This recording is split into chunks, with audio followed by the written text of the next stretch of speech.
Assalamu alaikum wa rahmatullahi wa barakatuh. Today I want to begin this class with a verse of the Quran. It's in Surah Al-Hujurat, in which Allah says that we have created you from a pair, from a male and a female, and then made you into peoples and tribes.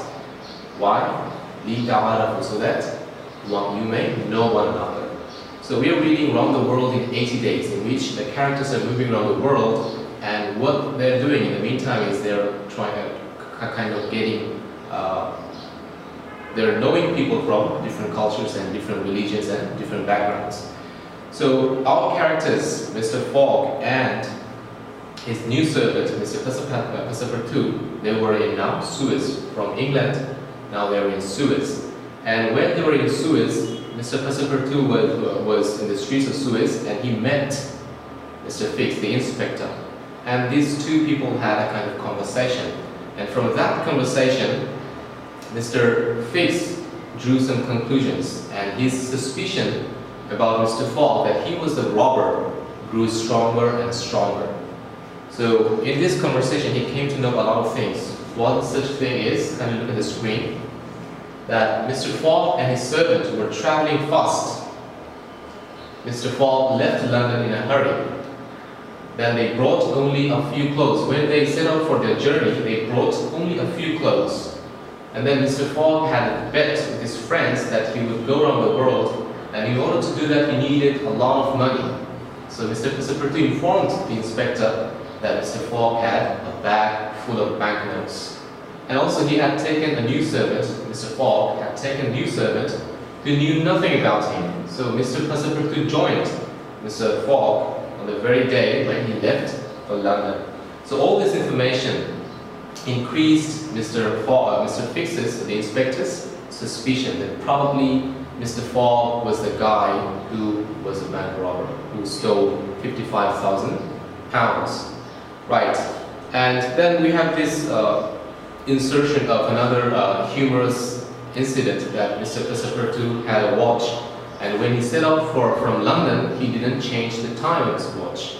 And when he was in Suez, he said, look at the screen. I must hurry back to the ship, he said. It's 8 minutes to 10. Then Mr.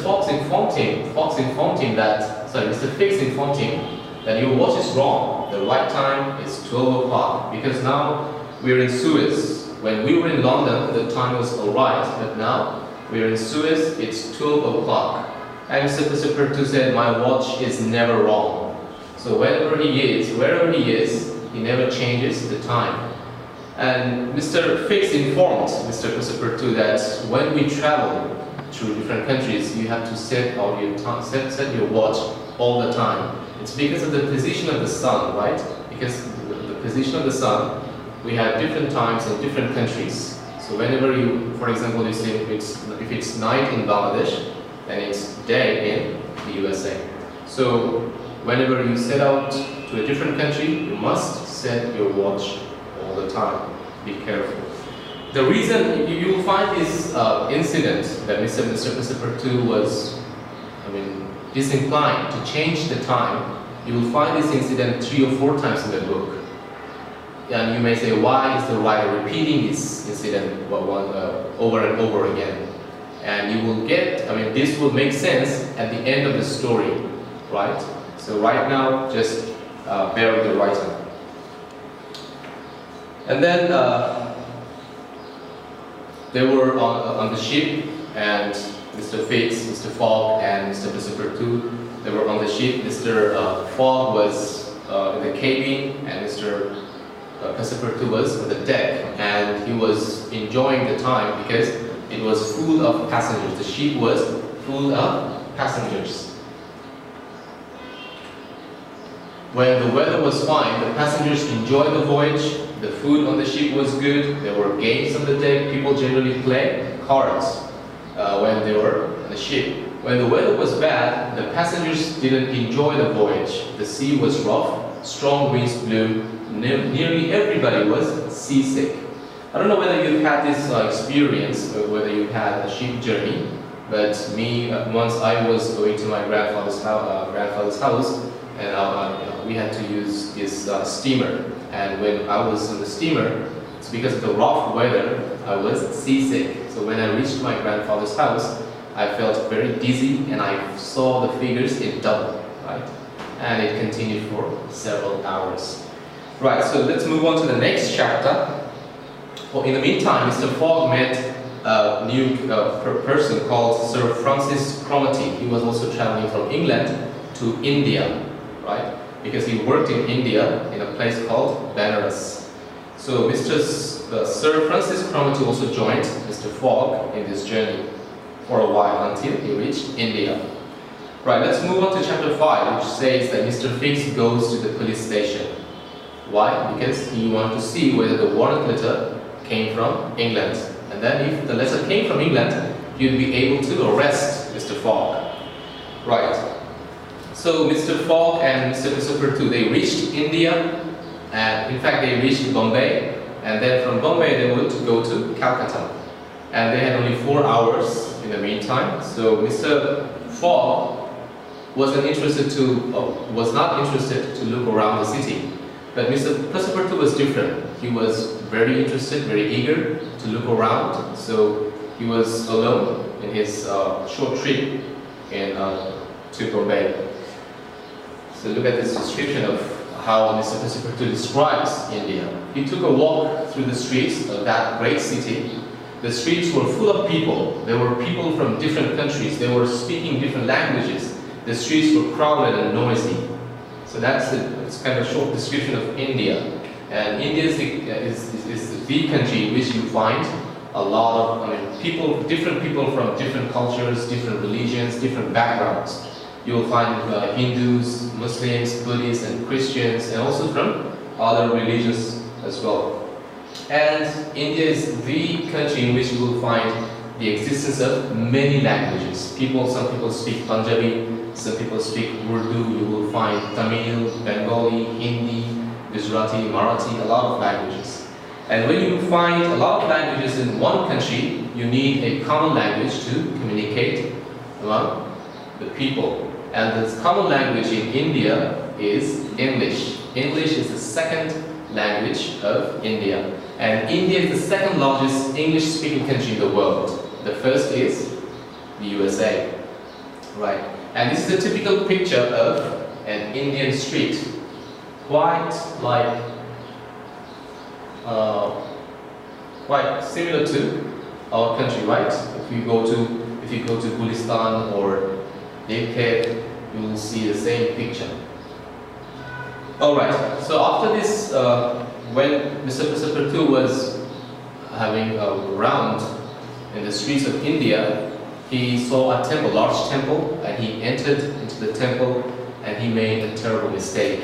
He went into the temple with his shoes on. So when the Hindu priests saw this, they grabbed him, they took his shoes off, and then they threw him out of the temple. So Mr. Passepartout ran for his life. He came back to the station and met Mr. Fogg and told the whole story, what actually happened. And Mr. Fix overheard the story. He overheard the story and he was pleased. He said he was thinking, now the police will arrest Mr. Passepartout, and with this I'll be able to have a warrant for Mr. Fogg as well. So Mr. Fix had another plan in his mind. He devised another plan. The plan was to go to the Hindu priests, and to convince them to follow Mr. Fogg and Mr. Passepartout to Calcutta. And the priests agreed. Mr. Fogg said, if you come with me, then I'll take you to the criminal, and you'll be able to arrest the criminal in Calcutta. So Mr. Fix and the priest, they were on a train, and Mr. Passepartout and Mr. Fogg, they were on another train. So Mr. Fogg and Mr. Passepartout, when they were on another train, the train stopped suddenly, and the guard informed them that the railway isn't finished yet. So you have to travel from one station to another station, and then you have to catch another train. So how would you travel from one station to another station? I'm talking about a time 150 years ago, when you have, no buses or cars, right? So, fortunately, Mr. Fogg Mr. Christopher II, and his new friend, Mr. Sir Francis. Fortunately, they found an Indian who had an elephant, and Mr. Fogg was a little bit crazy. And I told you, in a good adventure story, you need a crazy character. So Mr. Fogg decided to buy the elephant, and so did he. So he bought the elephant, and he started his journey on an elephant. Interesting. So after a while, they were what should I say, in the middle of a wood, and then suddenly they heard some music and strange cries. When you look at the screen, they heard music and strange cries. The sounds came nearer and nearer. The driver came back. He looked frightened. He spoke very softly. "Quick, we must hide. Let us hide there among the trees. Quick, they'll kill us if they find us." So what's going on? So after a while, the characters saw a group of priests. Well, firstly, they saw a group of priests. They were carrying a statue, and then they saw another group of priests. They were carrying a beautiful young girl, and finally they saw a third group which was carrying a dead body. And when Sir Francis saw this, Sir Francis was a person who had been living in India for a number of years, so he knew their culture, he knew their religion. So when he saw this, he said, now I understand. The old prince has died. His young wife must die too. The priests are going to burn them both. They will burn them together tomorrow when the sun rises. So this is something in India. This is called School Dhaka, in which the Indians, the Hindus, they burn the wife when the husband dies. That's kind of a ritual or custom in Indian culture, and it existed long ago. The custom is somewhat like this, that if the husband dies, then the wife will burn herself. In their religion, it is a kind of wedding action, right? If the wife wants to burn herself, then she can do that. But if she refuses to do that, she doesn't have to burn herself. But there are many incidents in India in which you will find that the women were forced to be burnt by the people. And it still exists today. And if you look at this picture, you will see that the people are kind of burning a lot of wood, and this woman, willingly, she is jumping into the fire, kind of sacrifice. Right, so that's how chapter 7 ends, and so far we've covered 4 chapters, chapter 4, 5, 6, and 7, and you'll be given a worksheet, and you complete your worksheet and read these chapters once again. So that's all for today. This is a good